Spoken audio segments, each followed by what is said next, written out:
China is sending planes full of medical supplies to Spain, Italy, Malaysia, the Philippines, and even the U.S. to help prevent and treat the deadly coronavirus.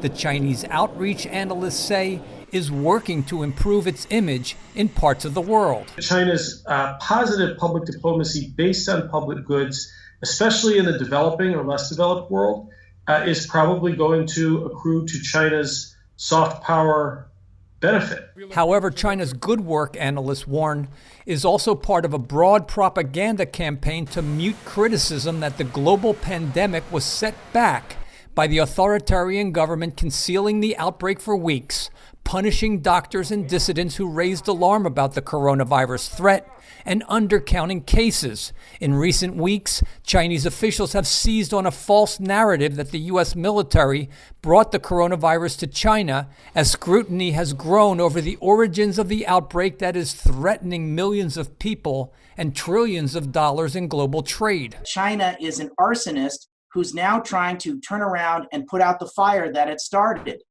And do we really want them to get the credit for that? The Trump administration's response, critics say, is also politically driven, publicly shaming China, calling the coronavirus the Wuhan virus, to shift blame away from Washington's initially slow response.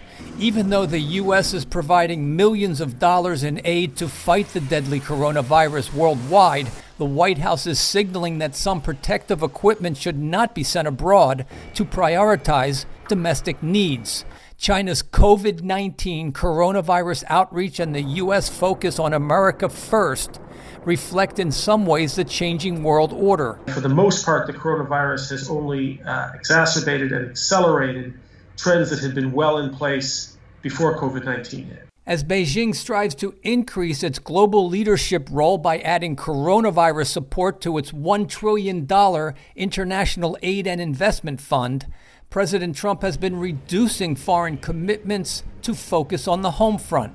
Brian Padden, VOA News, Washington.